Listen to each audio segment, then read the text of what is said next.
ዛሬ የምገኘው ሜክሲኮ ከኋላ እንደምትመለከቱት አፍሪካ ህብረት አካባቢ ነው።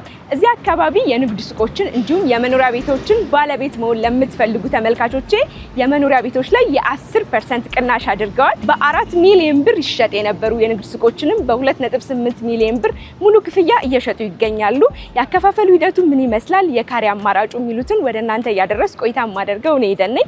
ቻናላችን ደግሞ ገበያ ዞን ነው። ሰብስክራይብ እያደረጋችሁ አብራችሁን ቆዩ። በ4 ሚሊዮን ብር እየሸጥናቸው የነበሩ ሱቆችን ከቶታል ፕራይሱ ላይ 30% ኦፍ በማድረግ በ2 ሚሊዮን 800 ሺህ ብር ዲስካውንት አድርገን እየሸጥን እንገኛለን። ያ ማለት እንግዲህ ከአንድ ሱቅ ላይ 1 ሚሊዮን 200 ሺህ ብር ቅናሽ ትልቅ ዲስካውንት ነው። በሞል ስታንዳርድ እየገነባናቸው ያሉ ሱቆች አሪፉ ነገር መነሻ ካሬ ነው እንጂ የሚኖረን መጨረሻ ካሬ አይኖረንም።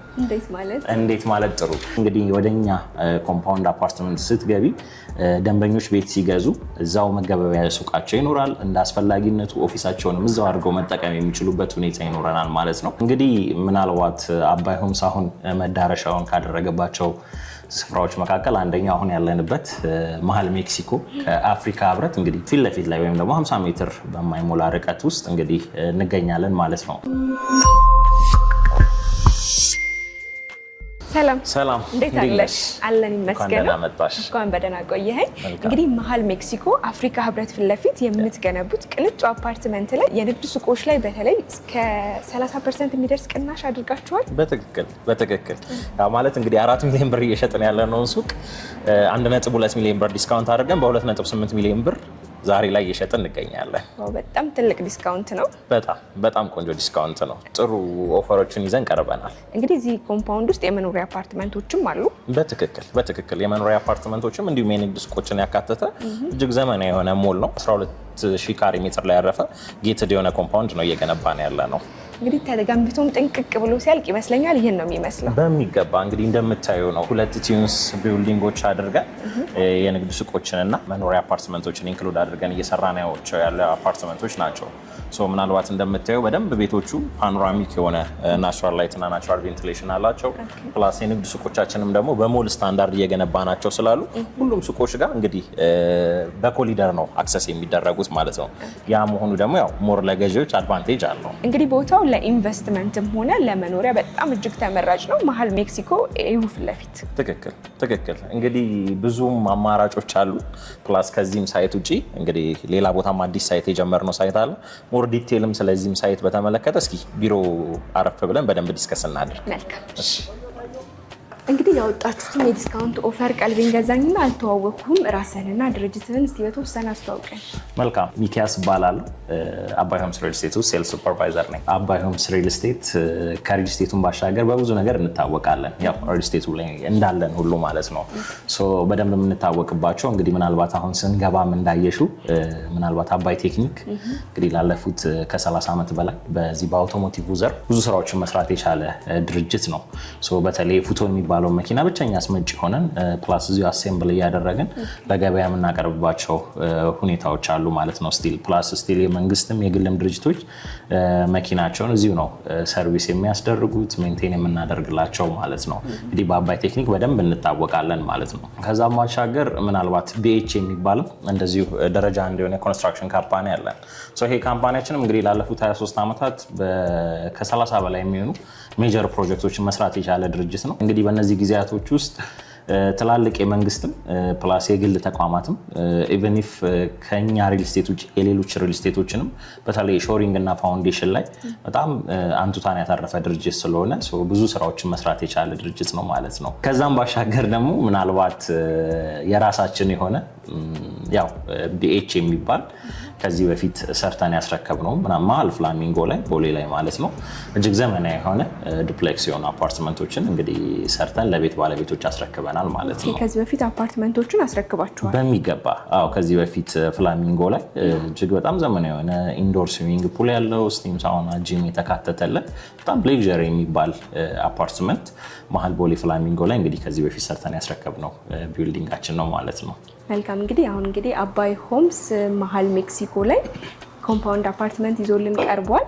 እንግዲህ እዚህ ኮምፓውንድ አፓርትመንት ውስጥ ለሚገዙ ኢንቨስት ለሚያደርጉ ሰዎች ከሎኬሽን ዋይዝ አንፃር ያለውን ቦታ ምን ያህል ምቹ ነው ለኢንቨስትመንትስ ምን ያህል አዋጭ ነው የሚለውን እስቲ አያይዘን ንገረን። ቆንጆ ጥሩ ጥያቄ። እንግዲህ ምናልባት አባይ ሆምስ አሁን መዳረሻውን ካደረገባቸው ስፍራዎች መካከል አንደኛው አሁን ያለንበት መሀል ሜክሲኮ ከአፍሪካ ህብረት እንግዲህ ፊት ለፊት ላይ ወይም ደግሞ 50 ሜትር በማይሞላ ርቀት ውስጥ እንግዲህ እንገኛለን ማለት ነው። ሶ እንግዲህ እዚህ አካባቢ ላይ መዳረሻችን ስናደርግ በዋነኝነት እያመለከትን ያለ ነው እንግዲህ አፍሪካ ህብረት በቅርብ ርቀት እንገኛለን።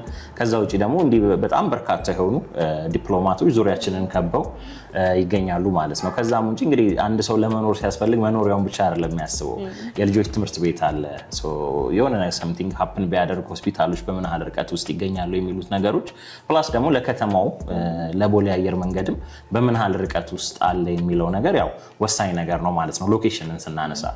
ከዛ አንጻር እንግዲህ አሁን አባይ ሆምስ ሪል ስቴት ዳውንታውን የተሰኘውን ፕሮጀክቱን እዚህ ሜክሲኮ ላይ ስናደርግ እንግዲህ ዙሪያችንን የከበቡን እንግዲህ በጣም ትላልቅ የሆኑ ትምህርት ቤቶች ኢንተርናሽናልም እንግዲህ አገር በቀል የሚሆኑ ትላልቅ ትምህርት ቤቶች ዙሪያችን ላይ ከበውናል ማለት ነው። ከዛም ውጭ እንግዲህ ዞርም ስንል ፋይናንሻል ሴክተሮቹ በዙሪያችን ይገኛሉ ማለት ነው። ከዛም በተጨማሪ እንግዲህ ሆስፒታልን ብናነሳ ላንድማርክ ሆስፒታል ምናልባት ረጅም ጊዜ የቆየ ሆስፒታል እሱም ካጠገባችን ነው። እነ ቤተ ዛታ እንዲሁም ደግሞ ወደዚህም ወደ ሳር ቤት አካባቢ ያሉ ትላልቅ ሆስፒታሎች ዙሪያችንን ይገኛሉ ማለት ነው። እንግዲህ ይሄ ሎኬሽን ምናልባት አሁን ላይ እንግዲህ አዲስ አበባ አዲስ ገጽታ ይዛለች። ከሱ ጋር ተያይዞ እንግዲህ በጣም ፎከስ ተደርጎ እየተሰራባቸው ካሉ ኤሪያዎች መካከል እንግዲህ አሁን ያለንበት ሜክሲኮ ኤሪያ ላይ ነው ማለት ነው። እኔም በመንገዴ ስመጣ እያየሁ የነበረ ብዙ ቦታዎች ድጋሚ ለመልሶ ማልማት እየተሰሩ ነውና ነገ ላይ እጅግ ያማሩ በጣም ቫልዩ ያላቸው ቦታዎች ናቸው ብዬ ነው ማስበው። እናንተ አሁን እየገነባችሁት ያላችሁት ሚክስድ ዩዝ አፓርትመንት ከፍታው ምን ያህል ነው? ምን ያህል ካሬ ላይ ነው ሲያረፈው? በጣም ቆንጆ እንግዲህ አሁን እየሰራ ነው ያለ ነው እዚህ ሜክሲኮ ዳውንታውን ብለን የሰየምነው ፕሮጀክታችን ላይ 12000 ካሬ ሜትር ላይ ያረፈ ጌትድ የሆነ ኮምፓውንድ ነው የምንገነባው። ምናልባት ያው አሁን ላይ መሀል ከተማ ላይ ኮምፓውንድ ብዙ አማራጭ አለ ብዬ አላስብም። አልተለመደም። በትክክል እንግዲህ ያንን ያማከለ ነው የሚሆነው። እንግዲህ ቅድም ሞዴላችንንም ለማየት ሞክረሽ ነበር። እንግዲህ ዲዛይናችንም ስታዩ 2 ቲዩንስ ቢልዲንጎችን ጎን ለጎን አድርጎ ፕላስ ኮሜርሻል እና ሬዚደንሻል አፓርትመንቶችን ያካተተ ነው የሚሆነው። እያንዳንዱ ቢልዲንጎች 2200 ካሬ ላይ የሚያርፉ 2 ቲዩንስ ቢልዲንጎች ይኖረናል። ከዛ ውጭ ኮሜርሻል ብሎክ ፕላስ እንግዲህ ካለን ቤዝመንት ፓርኪንግ በተጨማሪ አዲሽናል ፓርኪንግ ብሎክ እዛው ኮምፓውንዳችን ውስጥ የሚካተት ይሆናል ማለት ነው። እዚህ ኮምፓውንድ ውስጥ ቤት የሚገዙ ደንበኞች ቤቱን ብቻ ሳይሆን ኮምፓውንዱ ላይ ያለውን አሚኒቲ መጠቀም መቻል በራሱ ቫልዩ አድ ያደርጋልና ምን ምን አሚኒቲዎች ህንጻም ላይም ኮምፓውንድ ውስጥ ተካተዋል? እንግዲህ የኛ አፓርትመንት ዋነኛ የመነሻ ሀሳባችን የሚያማከለው ያንን ነው። ይሄ ከጣራና ግድግዳ ኮንሰፕት ውጪ አንድ ሰው ቤቱን ሲገዛ ይሄ ጣራውንና ግድግዳውን ብቻ አስቦ እንደማይገዛ ይሄ ግልጽ የሆነ ነገር ነው። እኛ ጋር ሲመጣ ያንን ያማከለ ነው የሚሆነው ማለት ነው። ከምን አንጻር አልኩሽ እንግዲህ ወደኛ ኮምፓውንድ አፓርትመንት ስትገቢ ደንበኞች ቤት ሲገዙ እዛው መገበያያ ሱቃቸው ይኖራል። እንደ አስፈላጊነቱ ኦፊሳቸውንም እዛው አድርገው መጠቀም የሚችሉበት ሁኔታ ይኖረናል ማለት ነው። ከዛም ባሻገር ምናልባት እንደ አሚኒቲ ምናልባት በሪል ስቴት ታሪክ የመጀመሪያዎቹ ያደርገናል ብዬ አስባለሁ። እስካሁን ድረስ ሰምቼ ስለማላቅ ከሰማች ታርሚኛለሽ።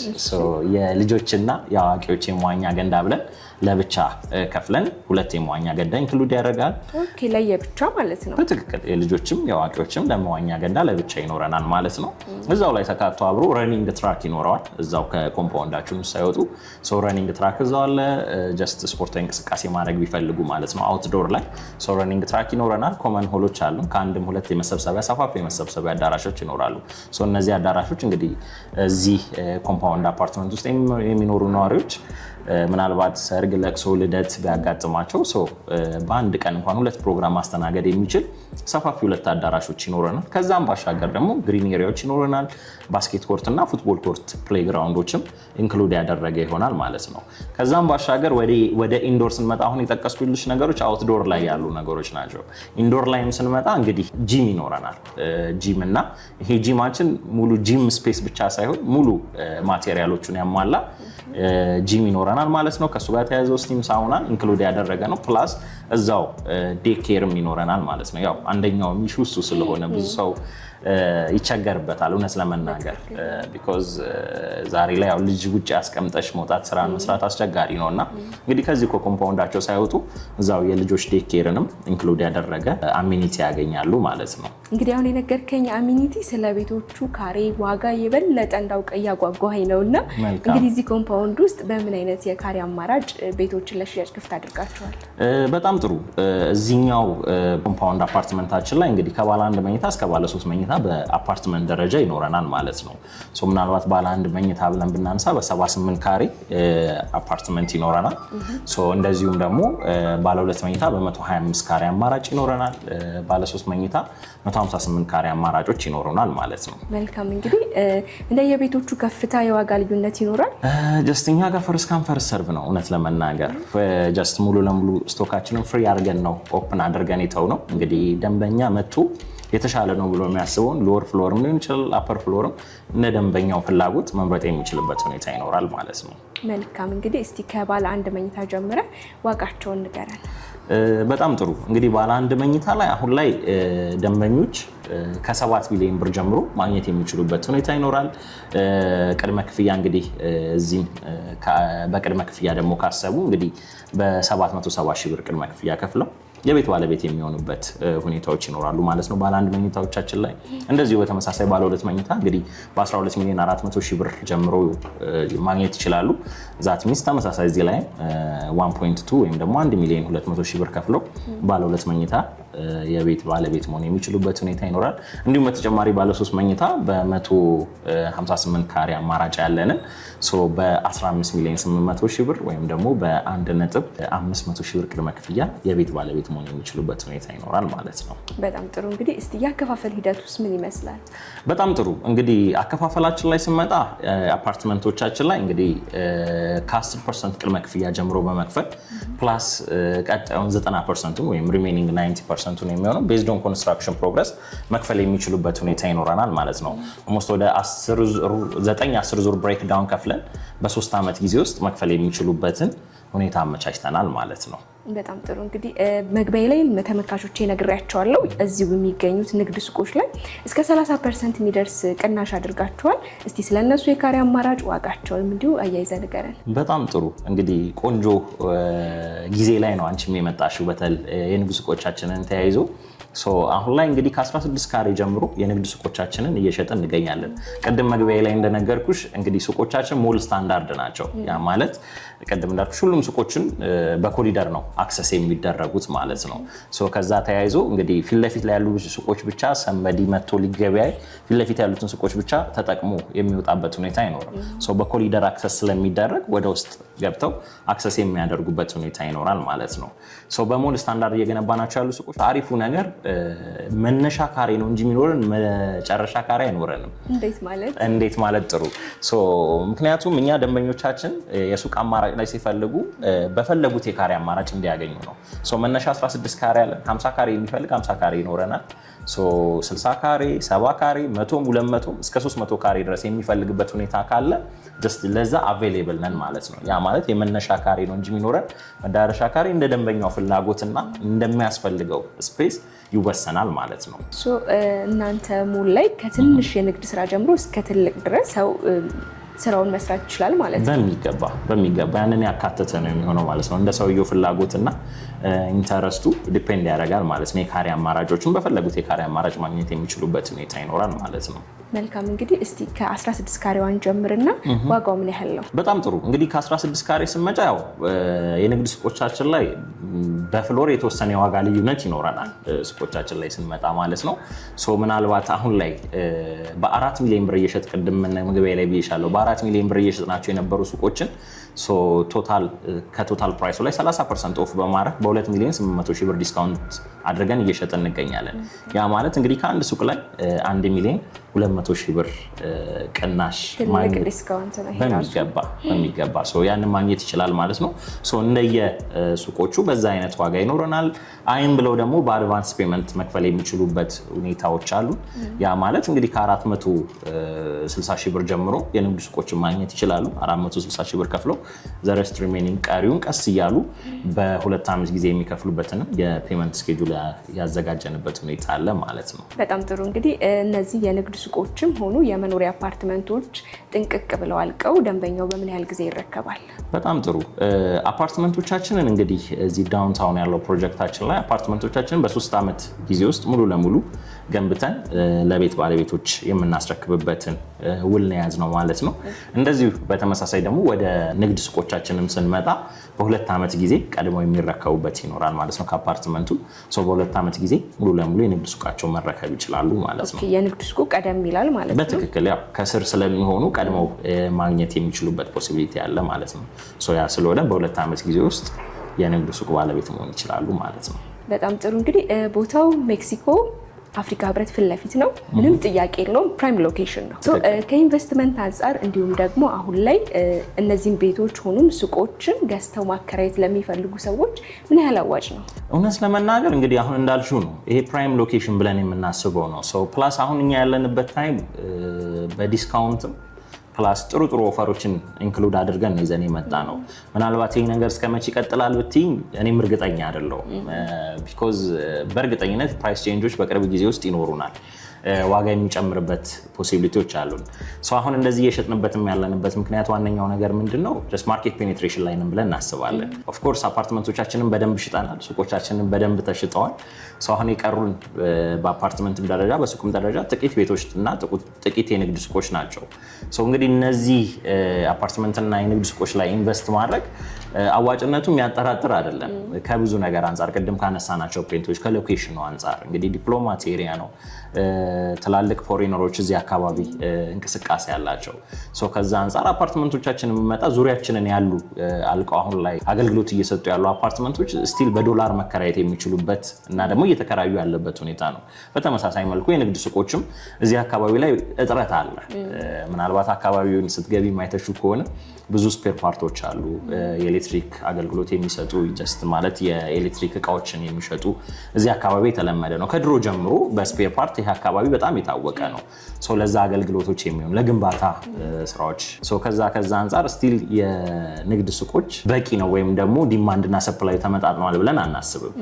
ከዛ አንጻር ስቲል እዚህ አካባቢ ኢንቨስት የሚያደርግ ሰው ያው ማርኬቱን በደንብ ሊድ የሚያደርገው ዲማንድና ሰፕላይ ስለሆነ ስቲል ሰፕላዩ ገና ነው፣ ዲማንዱ ግን በጣም አለ። ከዛ አንጻር ምንም የሚያጠራጥር ነገር አይደለም። በበቂ ሁኔታ ትርፋማነቱን ማየት የምንችልበት ሁኔታ ይኖራል ማለት ነው። ነገ ላይ የሚያተርፉበት ነው የሚሆነው። በትክክል። መልካም። እንግዲህ አባይ ሆምስ አሁን ላይ ሜክሲኮ ኤዩ ፊት ለፊት ካወጣው ሳይት ባሻገር ሌላ የሳይት አማራጭ ይኖራችኋል? በሚገባ እንግዲህ ምናልባት በቅርብ ጊዜ ደግሞ ላውንች ያደረግነው አዲሱ ሳይታችን አለ። ኪንግስ ሬዚደንስ ብለን የሰየምነው መሀል ቄራ ላይ ወይም ደግሞ ከጎተራ ቄራ መሀል ላይ የሚገኝ እጅግ ዘመናዊ የሆነ እሱም ሲንግል አፓርትመንት ሆኖ ብዙ አሚኒቲዎችን ግን በውስጡ ያካተተ እጅግ ዘመናዊ የሆነ ፉሊ ሬዚደንሻል የሆነ አፓርትመንት ለገበያ ይፋ አድርገናል በቅርብ ጊዜ ውስጥ ማለት ነው። በጣም ጥሩ። እንግዲህ እዛ ላይ ምን አይነት የካሬ አማራጭ አለ? በጣም ጥሩ። እዛ ላይም ስንመጣ እንግዲህ አፓርትመንቶቻችን ላይ ምናልባት ስለ አፓርትመንቱ ስነግርሽ ሜይ ቢ ከተማው ላይ ካሉ ጥቂት አፓርትመንቶች አንዱ ነው የሚሆነው። ቢኮዝ ከግራውንድ ከቤዝመንት 2 ቤዝመንት ኢንክሉድ አድርገን እስከ 4ኛ ፎቅ ድረስ ፓርኪንግ ነው የሚሆነው።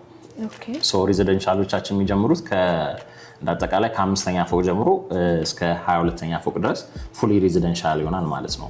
ፕላስ የካር ሊፍት አክሰስ ያደርጋሉ ማለት ነው። እንግዲህ እኛ ሰውም ብቻ ሳይሆን መኪናውንም በሊፍት ነው የምናንቀሳቀሰው ማለት ነው። ሀገራችን ላይ ብዙ ጊዜ አልተለመደም። የተወሰኑ አፓርትመንቶች ላይ ወይም ደግሞ የተወሰኑ ቢልዲንጎች ላይ ነው የምናገኘው ማለት ነው። ከዛ አንጻር ጀስት የካር ሊፍት ኢንክሉድ ያደረገ ነው የሚሆነው። ወደ ቤቶቻችንም ስንመጣ እንግዲህ እዚህ ላይም ተመሳሳይ ከባለ 1 መኝታ እስከ ባለ 3 መኝታ አማራጭ ይኖረናል። አፎርዴብል በሆነ ካሬ። ጥሩ ነገሩ ደግሞ እዛው ሎኬሽን ላይ ምናልባት አሁን ላይ ከተማው ልማት እንደምታየው ነው ሪቨር ሳይድ ነው። በሰፊ ሁኔታ ሪቨር ሳይድ ካጠገቡ ሪቨር ስላለ ቆንጆ የሆነ የኮሊደር ልማት ወይም ደግሞ የሪቨር ሳይድ ልማት አለ ማለት ነው ካጠገባችን። ያ መሆኑ ደግሞ ሞር አትራክቲቭ ያደርገዋል ማለት ነው። ወደ ቤቶቻችን ስንመለስ እንግዲህ ከባለ 1 መኝታ እስከ ባለ 3 መኝታ ኢንክሉድ ያደርጋሉ። ባለ 1 መኝታ ጀስት አፎርዴብል እንዲሆን አድርገን በ66 ካሬ አማራጭ ይኖረናል። ባለ 2 መኝታ እንደዚሁ በተመሳሳይ በ110 ካሬ እና ባለ 3 መኝታ በ146 ካሬ አማራጭ ይኖረናል ማለት ነው።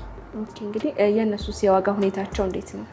በጣም ጥሩ። እሱ ላይም እንግዲህ ስንመጣ አሁን ላይ ከአነስተኛ አድቫንስ ፔመንት ጀምረው የቤት ባለቤት መሆን የሚችሉበት ሁኔታ ይኖረናል። እንግዲህ ባለ አንድ መኝታ በቅድመ ክፍያ በ360 ሺህ ብር ቅድመ ክፍያ የቤት ባለቤት መሆን የሚችሉበት ሁኔታ ይኖራል።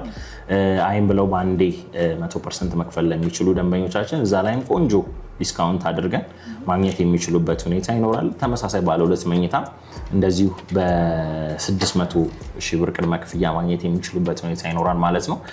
ባለ ሶስት መኝታም እንግዲህ ከ800 ሺህ ብር ጀምሮ ማግኘት የሚችሉበት ሁኔታ ይኖራል ማለት ነው። በጣም ጥሩ። እንግዲህ ምናልባት አሁን ከተማችን ላይ የሪል ስቴት ዘርፍ በጣም ሰፊ ነው። ብዙ ሪል ስቴቶች አሉ። አባይ ሆምስን ግን ከሌሎቹ በምን ይለየዋል? ምንስ ተመራጭ ያደርገዋል? እንግዲህ እኛ በብዙ ነገሮች የተለየንን ብለን እናስባለን። የመጀመሪያውና ዋነኛው ነገር እንግዲህ ምናልባት አሁን ላይ ያለን በተለይ ሜክሲኮ ላይ እየገነባን ያለነውን ኮምፓውንድም ከዚህ በፊት የነበረውን ከዚህም በኋላ የምንገነባውን የቄራ ሳይታችን ላይ አሁን ያለው የመሬት ይዞታ እንግዲህ ከዚህ በፊት የነበረ ነባር ይዞታ ብለን የምናስበው ወይም ደግሞ ነባር ይዞታ የሚባል ቦታ ነው። ያ ማለት እንግዲህ ላለፉት 23 እና 24 ዓመታት በላይ እዚህ ቦታ ላይ ስንገለገልበት የነበረ ቦታ ነው። ያ ማለት ለመሬት ያወጣነው ገንዘብ የለም። ፎከስ አድርገን እየሰራን ያለንም ወጫችንም የሚሆነው ኮንስትራክሽን ኮስት ነው። ኮንስትራክሽን ላይም ስንመጣ የራሳችን ሲስተር ካምፓኒ ነው ግንባታውን እያከናወነልን ያለው ማለት ነው። ያ መሆኑ ያው ቅድሚያ ለእኛ የሚሰጥበት ሁኔታዎች በርካታ ናቸው ማለት ነው። ከዛ አንጻር እንግዲህ ለመሬት ያወጣነው ገንዘብ የለም። ፉሊ ኤክስፔንሳችን የሚሆነው ኮንስትራክሽን ኮስት ነው። ያ መሆኑ ነው ምናልባት እንግዲህ አሁን የሰማሻቸውን ዋጋዎችም አፎርዴብል እንዲሆን ያደረገው ማለት ነው። ምናልባት እዚህም ቦታ ዛሬ ላይ እንግዛው ብንል ምን ያህል ኮስት ሊያስደርገ እንደሚችል እንግዲህ የምታውቂው ነገር ነው። ጥሬ ገንዘብ አለማውጣታችን ለእኛ እንደ አንድ አድቫንቴጅ የምናየው ነገር ነው። ከዛም ባሻገር እንግዲህ ቅድም እንዳልኩሽ ነው ሲስተር ካምፓኒያችን ኮንስትራክሽን ባክግራውንዱ በጣም ጥልቅ ነው። ከዛ አንጻር ለእኛ በጣም ብዙ ነገሮችን አቅሎልናል። ፕላስም ስቲልም እያገዘን ያለበት ሁኔታ አለ ማለት ነው። ከዛም ውጭ እንግዲህ ምናልባት ሌላ ለየት የሚያደርገን ነገር ብዬ ማስበው ዲዛይኖቻችን ናቸው። ፓኖራሚክ የሆነ እይታ አላቸው። እኛ አሁን ቤቶቻችን አይተሽ ከሆነ ፊክስድ የሆነ ፕራይሶች ናቸው። ያ ማለት በኢስት በኩል ወይ በዌስት በኩል በኖርዝ በኩል ብለን የምንከፋፍለው ነገር የለም። አንድ ወለል ላይ ያሉ ቤቶችም ከፍታቸው የሚጨምር ይቀንስ ተመሳሳይ ዋጋ ነው የሚሆነው። ፈርስት ካም ፈርስት ሰርቭ ነው። ያ የሆነበት ምክንያት ምንድን ነው? አፓርትመንቶቻችን ዙሪያው በየትኛውም ሳይድ ብትሄጂ ጀስት ናቹራል ቬንቲሌሽን እና ናቹራል ላይትን ያማከለ ነው የሚሆነው ማለት ነው። ከዛ አንጻር እንግዲህ ምናልባት ላለን ቦታ አልተስገበገብን። በደንብ ስፔሶችን ለቀን ምናልባት አይተሽ ከሆነ ፓርኪንግ ብሎኩንም ኮሜርሻል ብሎኩንም እስከ አምስተኛ ፎቅ ነው ያደረግንበት። ያ የሆነበት ምክንያት ምንድነው? ቤቶቹ በበቂ ሁኔታ ናቹራል ላይት እና ናቹራል ቬንቲሌት እንዲያደርጉ ነው። በተመሳሳይ መልኩ ቄራ ሳይድ ላይም ስንሄድ የሚያዋስነን በሶስት አቅጣጫ በኩል መንገድ ያዋስነናል። ያ መሆኑ እንግዲህ ቤቶቻችን በበቂ ሁኔታ ናቹራል ላይት እና ናቹራል ቬንቲሌት እንዲያደርጉ ያግዛቸዋል ማለት ነው። ከዛ አንጻር እንግዲህ በጣም ቆንጆ የሆነ ኢንተርናሊ ኤክስተርናሊ በጣም ቆንጆ የሆነ ዲዛይን ያላቸው ቤቶችን ነው እየሸጠን ያለ ነው ማለት ነው። በተለይ በናቹራል ቬንቲሌሽን እና በናቹራል ላይት ፈጽሞ የማይቸገሩ ቤቶች ናቸው ያሉን ማለት ነው። ከዛም ውጭ እንግዲህ ምናልባት እዚህ ዳውንታውን ፕሮጀክታችን ላይ ሙሉ ነገሮችን ኢንክሉድ ያደረገ ነው። አንድ ሰው አፓርትመንቱ ላይ ሲኖር ለመዝናናት ልጆችን ይዞ መውጣት አይጠበቅበትም። ፕላስ እንደ አማራጭም እዛው ኦፊሱን አድርጎ ስራ መስራት የሚችልበት ሁኔታ ይኖራል። ኦፊስ ገዝቶ ተከራይቶም ቢሆን እዛው መጠቀም ሊኖርበት የሚችልበት ሁኔታ ይኖራል ማለት ነው። ያ ማለት እንግዲህ አሁን ላይ እንደምታየው ነው ትራንስፖርቴሽን በጣም ከባድ ሆኗል። ከአንድ ቦታ መኖሪያሽን አንድ ቦታ ስራሽን አንድ ቦታ አድርገሽ እንግዲህ በምን ያህል ሰዓት ውስጥ መንገድ ላይ የሚባክነው ሰዓት እንግዲህ በጣም ብዙ ነው። ሌላኛው ነገር ደግሞ ምናልባት ተጠቃሚ ያደርጋቸዋል ብለን የምናስበው ዙሪያችን ዲፕሎማቶች መኖሩ ለኢንቨስትመንት አፓርትመንት የሚገዙ የንግድ ሱቆችን የሚገዙ እነዛ ሰዎች በደንብ በዶላር ማከራየት የሚችሉበት ፕላስ እንደ ገስት ሃውስም አድርገው መጠቀም የሚችሉበት ፕሮባቢሊቲ ያላቸው ማለት ነው ከሎኬሽን ዋይዝ። እነዚህ ነገሮች እንግዲህ ለየት ያደርጉናል ብለን እናስባለን። በጣም ጥሩ። እንግዲህ ያቀረባችሁት ኦፈር የቤቶቹ የካሬ አማራጭ ዋጋችሁም እንዲሁም ሌሎችን የቤት ገዢዎችን ይጋብዛል ብዬ አስባለሁ። ምናልባት እነዚህን ቤቶች እንዲሁም የንግድ ሱቆችን ከእናንተ መግዛት ለሚፈልጉ በሀገር ውስጥም በተለይ ደግሞ ከሀገር ውጭ ያሉ እንዴት ነው ከእናንተ መገበያየት የሚችሉት? እንግዲህ የሀገር ውስጥ ያሉ ሰዎች ምናልባት ከስር የምናስቀምጥላቸው ስልኮች ይኖራሉ። እነዛ ስልኮች ላይ በመደወል ኦፊስ ድረስ በመምጣት ያለውን ሙሉ መረጃ ወስደው ፕላስ የተሻለ ነው ብሎ የሚያስቡትን በመምረጥ ቤት መግዛት የሚችሉበት ሁኔታ ይኖራል። እዚህ ጋር ጀስተኛም ኮንሰልት እናደርጋለን። ምክንያቱም ቤት መሸጥ ብቻ አይደለም ሀሳባችን። እንግዲህ ሪል ስቴት ወይም ደግሞ ቤት ብለን ስናስብ ለብዙዎቻችን ቀላል ኢንቨስትመንት አይደለም። ዋን ታይምስ ልንል የምንችለው ነገር ሊሆናል። ኢን ላይፍ ዋን ታይምስ ኢንቨስት የምናደርገው ነገር ሊሆን ይችላል።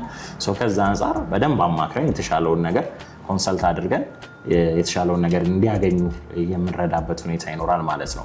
ከዛ ውጭ እንግዲህ ከሀገር ውጭ ላሉ ደንበኞቻችን ከዚህ በፊትም እያደረግን ያለንበት መንገድ አለ። ምናልባት እዚህ ተወካይ ኖሯቸው ወይም ደግሞ ጀስት ተወካይ ኖሯቸው ሊያይላቸው የሚችል ሰው ካለ በደስታ መጥቶ ያንን ነገር ማድረግ የሚችልበት ይኖራል። ግን አንዳንድ ሰው ደግሞ እንደዚህ ተወካይ ላይኖራቸው የሚችሉ ሰዎች ካሉ ሙሉ ለሙሉ እዚህ ያሉትን መረጃዎች በቪዲዮ ኮል ያለውን ነገር አስረድተን ፕላስ ውልም ሲፈርሙ እዛው ያሉበት ድረስ በኢሜይላቸው እና በዲኤችኤል እየላክን በእነዚህ አማራጭ የቤት ባለቤት መሆን ይችላሉ ማለት ነው። በጣም ጥሩ። እንግዲህ እኛም ስልካችሁን ከስክሪኑ በታች እናስቀምጣለን። በአካል መጥተው ሳይቱን ማየት የሚችሉ በአካል መጥተው ሳይቱን አይተውት ከወደዱትም እንዲገዙ መልእክታችን ነው። ስለሰጠህን ግልጽ ማብራሪያ ስለነበረን ቆይታም ከልብ ነው አመሰግናለሁ። በጣም አመሰግናለሁ።